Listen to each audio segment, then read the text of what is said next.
नाही का शेती बागायती करायला निघतो, बागायती करायला चालला आणि विहीर खांद्याच्या आधीच मोटर राहून ठेवली का मग मातीत टाकेतो का ढेकाळात टाकेतो का विहीर खांद्याच्या आधीच ती विहीर खांदा लागेल तिला पाणी लागतं का बघा ना आधीच मोटर राहून तसा खेळ झाला.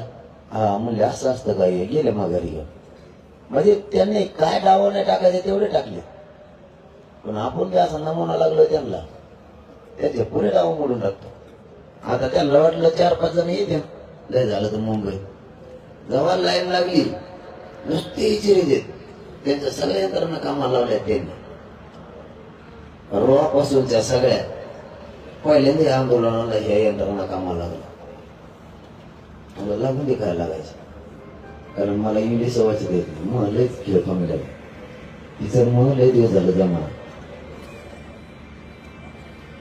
पण मराठीत जर विचारलं ना बोलायचं कामच नाही कसलाच मंत्री आपल्याकडे येत नाही. मराठीत विचारलं कार्यक्रम आहे त्याचा माझ्याकडे मंत्री आले डबल आले तुम्ही बघितले का टीव्हीला बघा तुम्ही सुरुवातीला आलेला नंतर आलाय का हा ते बदलून खांदे बदलून दिले आपण नाही का नांगर धरल्यावर पहिलं बदलतो तशी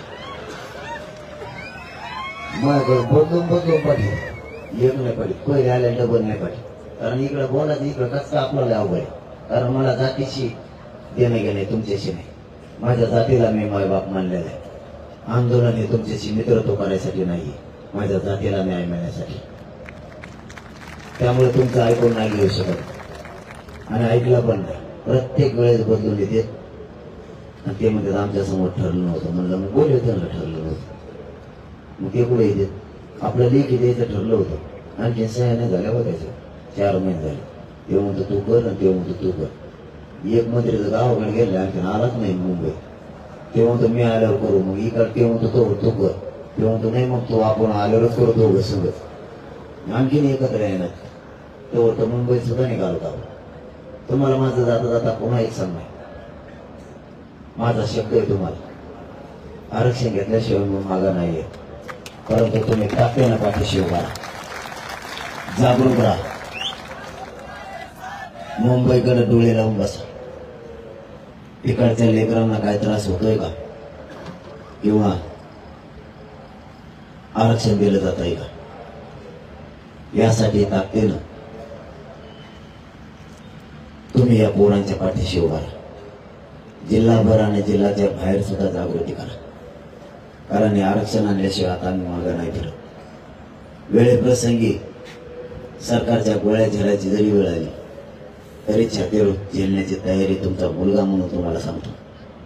मरण पत्करानं पण मग हटणार नाही मराठ्यांना आरक्षण घेतल्याशिवाय कारण मला माहिती आहे याच्यातच माझ्या समाजाच्या लेकराचं हित आहे आणि याच्यातच माझे मराठा समाजाचे पोरं मोठे होणार आहे. आज आपल्या मुंबईला चाललेले लोक यांचा त्रास तुम्हाला नाही माहीत. तुम्ही आता थोड्या वेळानं जाणारे कोण कुठं झोपलंय कोणालाच माहित नाही. त्या थंडीत त्याला गाडीत किती थंडी वाजली हे त्यालाही माहित नाही. आजचा 2रा-3रा दिवस त्यांचे काय हाल होत आहेत हे एकमेकाला फक्त ते सांगतायत पण प्रत्येक जण सहन करायला लागलाय जात मोठी व्हावी म्हणून. रात्री कोण कोणत्या ग्राउंडवर होता कोण कुठं होता काही पोरं रात्री झोपले सुद्धा नाहीत रात्रभर शेक केला त्यांनी थंडी वाजली म्हणून शेकत बसले पण मग आटल्याने गाडी वळून गावाकडे गेले मुंबईकडेच निघालेत. एवढी रीस मराठ्यांना सध्या मराठ्यांच्या पोरं मोठं करण्यासाठी आले. कोणी म्हणत सुद्धा नाही की मला खोली नाही मला झोपायला जागा नाही. मी सुद्धा ग्राउंडवरच झोपतो खोली दिली पण मला खोलीत नावीला जाणं झोपावं लागतं तर माझा पाय ताटला तर सरळ सुद्धा होत नाही कारण अंगातलं रक्त कमी झालेलं आहे या उपोषणामुळे त्यामुळे मला नावीला जाणं खोलीत झोपायला लागतं. मी आयशारामात जगण्यासाठी नाही आल्यानं आपल्या मराठा समाजानं ती कोणती तरी गाडी आणली तिला इंग्लिशमध्ये काय म्हणतात मला नाही माहिती जागेवर उभा आहे कोलप लावून ते कारण मी मौज मजा करण्यासाठी आलेलो नाही. माझ्या गोरगरिबांच्या लेकरांना न्याय मिळावा म्हणून ही लढाई. मुंबईकडे जाणारे प्रत्येक पोरग हाल सहन करतो प्रत्येक पोरग पण एक जण सुद्धा मग वळायला तयार नाही. नको त्रास व्हायला असं कोणीच म्हणत नाही. प्रत्येकाला सांगतोय ज्यांना सहन होत ते थांबा ज्यांना होत नाही ते वापस जा कोणी मागा फिरायला तयार नाही. कालच्या अर्ध्या पोरांना आंघोळी नाही केली, तरी कोणी म्हणलं नाही आम्हाला आंघोळी नाही भेटल्या किंवा काही थंड पाणी होतं. काही काहींनी तशाच बकेट अंगावर ओतून घेतलं, काही केलं गार पाण्याने काही होत नाही. माझ्यासारखे गार पाणी घेतलं मला उष्णच गंगात न्यावं लागत. इतका त्रास हे पोरं सहन करायला लागले. आणखी मुंबईपर्यंत जायचं. आम्ही सगळा संघर्ष सहन करणार आहे. माझी तुम्हाला विनंती आहे, जास्तीचा मराठा समाज आणखीन जागृत करा. जर तिकडं काही त्रास झाला, आरक्षण मिळेपर्यंत रस्त्यावरून कोणी चालायचं नाही.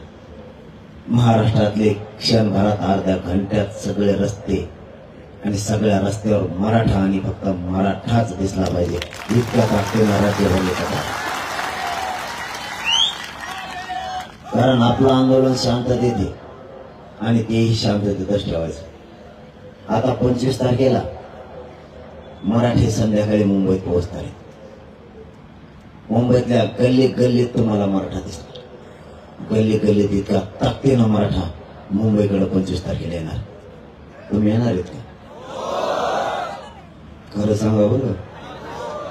नाही तुम्ही हो म्हणायचं मला असं टीसी देण्यात तिथं मला ते बदडून मग तुम्ही माझा येतो. खरं सांगा आता.